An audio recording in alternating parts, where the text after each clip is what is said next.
हुकूमत का गैर मुल्की फ्लाइट ऑपरेशन बहाल करने का फैसला। सिविल एविएशन अथॉरिटी ने गैर मुल्की फ्लाइट ऑपरेशन की बहाली का नोटिस जारी कर दिया। गवादर और तुर्बत के सिवा तमाम एयरपोर्ट से गैर मुल्की फ्लाइट ऑपरेशन बहाल। शाम 7 बजे से तमाम परवाजें मामूल के मुताबिक ऑपरेट होंगी। बैरून मुल्क से आने वाली परवाजों पर पाबंदी बरकरार रहेगी। सिविल एविएशन के मुसाफिरों को सुपीस पर सख्ती से अमल दरामद की हिदायत।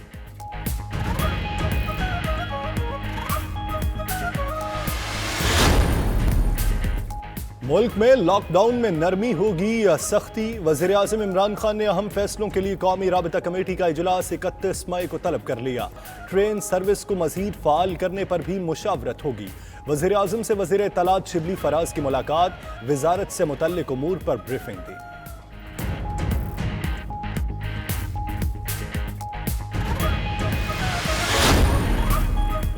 तालीमी इदारों, शादी हॉल्स और सिनेमा घरों को बंद रखने का फैसला अवाम के मुफाद में है। वज़ीर आला पंजाब उस्मान बुज़दार कहते हैं, हिफाजती तदाबीर निमटने का मौसर जरिया है। अवाम हुकूमती इक़दामात का भरपूर साथ दें। दूसरी तरफ वज़ीर इत्तलात फयाज चौहान ने कहा, लीगी क़यादत नवाज शरीफ और शहबाज शरीफ को बचाने में लगी है। आले शरीफ टीटी की सियासत कर रही है। हमजा शहबाज पोल्ट्री के जरिए जेबें भरते रहे। मुश्किलात में घिरे शहरियों के लिए अच्छी खबर। तेल कीमतों में कमी की समरी। वजारत खजाना को हर साल पेट्रोल के नर्ख में 7 रुपए 6 पैसे फी लीटर कमी की सिफारिश। हाई स्पीड डीजल 5 पैसे लीटर और मट्टी का तेल 11 रुपए 88 पैसे लीटर सस्ता करने की तजवीज़। लाइट डीजल की कीमत 9 रुपए 37 पैसे लीटर कम करने की सिफारिश। ओगरा की सिफारिशात पर वजारत खजाना हतमी फैसला 31 मई को करेगी। तोशाखाना रेफरेंस में नवाज शरीफ की एहतसाब अदालत इस्लामाबाद के जज ने कहा, नोटिस वसूल होने के बावजूद नवाज शरीफ पेश नहीं हुए। साबिक सदर आसिफ अली जरदारी की आज हाजिरी से इस्तिस्ना की दरख्वास्त मंजूर। साबिक वज़ीर आज़म यूसुफ रजा गिलानी और अब्दुल गनी मजीद को गिरफ्तार करने की नैब की इस्तदा मुस्तरद। अदालत का तमाम मुल्ज़िमान को 11 जून को पेश होने का हुक्म।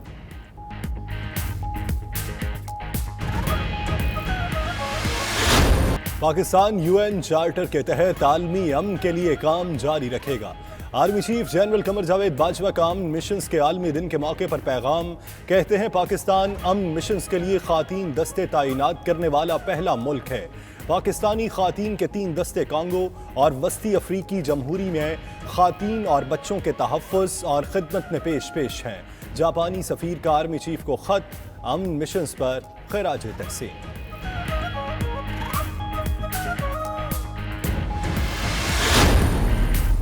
सदर आरिफ अलवी से CEO PIA air marshal Arshad Malik की मुलाकात, तैयारा पर ब्रीफिंग। सदर ने लवाहिकीन को जल्द अज जल्द मुआवजा अदा करने की हिदायत की। आरिफ अलवी ने कहा, कौम सोगवार है, लवाहिकीन के गम में बराबर के शरीक हैं।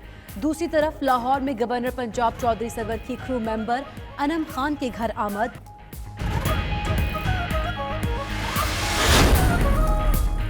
200 अरब के इस्लामी स्कूक बॉन्ड्स जारी करने का फैसला न हो सका। मुशीर खजाना अब्दुल हफीज शेख की ज़ेर सदारत इक्तसादी राबिता कमेटी का इजलास बेनतीजा खत्म।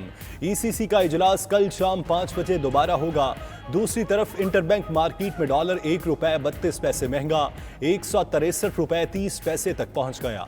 स्टॉक एक्सचेंज में मस्बत रुझान। 100 इंडेक्स में 235 पॉइंट्स का इजाफा 33,931 की सतह पर बंद।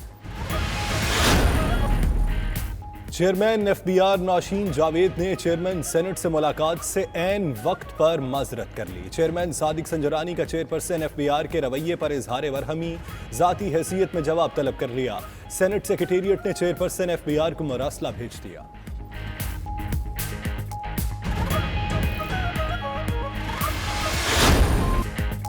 बारिशें बरसाने वाला नया सिलसिला मुल्क में दाखिल। मुख्तलिफ शहरों में आंधी और गरज चमक के साथ बारिश का इम्कान। महकमा मौसमियात के मुताबिक चंद मकामात पर जालाबारी भी हो सकती है। आज से मंगल तक गर्मी का जोर टूट जाएगा। बहरा अरब में बैक वक्त 2 समंदरी तूफान बनने का खदशा। डायरेक्टर महकमा मौसमियात सरदार सरफराज का कहना है, यमन और ओमान के करीब हवा का कम दबाव नुमाया हो रहा है। आज रात तक डिप्रेशन में तब्दील हो जाएगा। दुबई के तफरीही मकामात भी खुल गए। इस मौके पर स्कीइंग के शौकीन खिलाड़ियों ने मसनूई बर्फानी ढलवानों का रुख कर लिया। 2 माह तक घरों में महदूद होने वालों ने जी भर के स्कीइंग की और शौक पूरा किया। दुबई के सिनेमाघर और दीगर तफरीही मकामात भी खोल दिए गए, जहां आइंदा चंद रोज तक रौनकें बहाल होने का इम्कान है।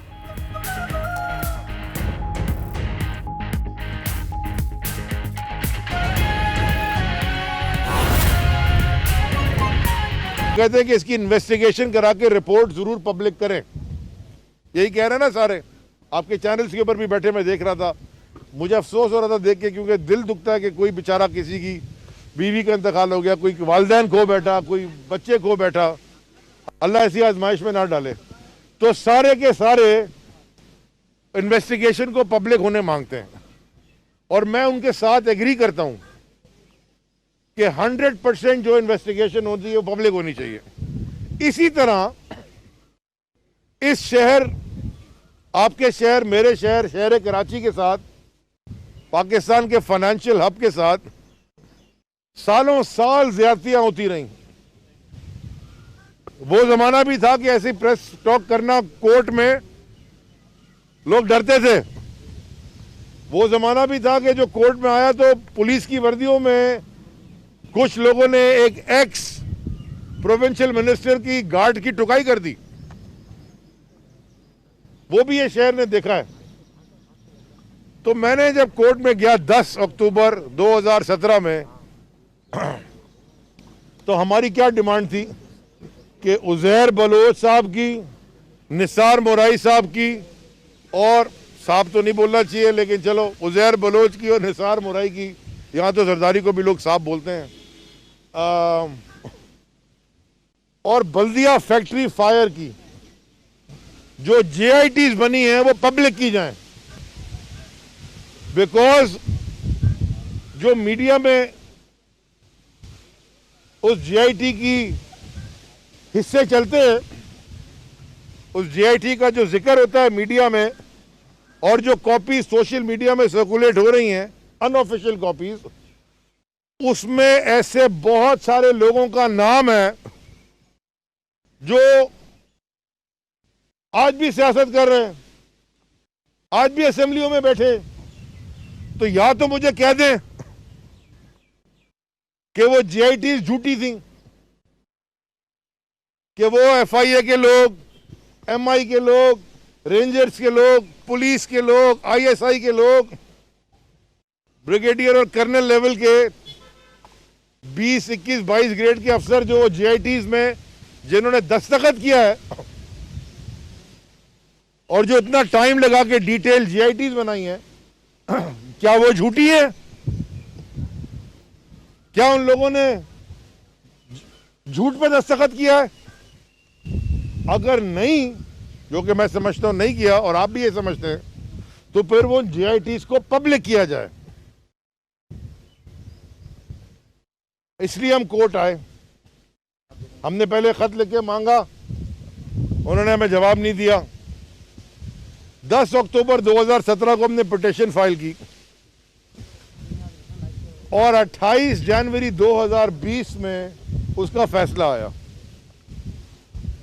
और 2 बातें मैं आपको इसके बताता। तो सबसे पहले मैं खास तौर पे शुक्र अदा करूंगा उमर सुमरो, बैरिस्टर उमर सुमरो का, जिन्होंने, हम क्योंकि इलेक्ट होने के बाद हम वजारत में भी बिजी हो गए, फिर इससे पहले इलेक्शन में बिजी हो गए, हर हियरिंग में वो अपीयर होते रहे और बड़े पैशन से उन्होंने केस लड़ा। वो आज भी इधर ही है लेकिन कोर्ट में है। बड़े जज्बे से, पैशन से उन्होंने केस लड़ा और यही बोल के लड़ा कि वो इमोशनली इस बात से एग्री करते हैं कि जो मैं सवाल पूछ रहा हूँ। ठीक है जी।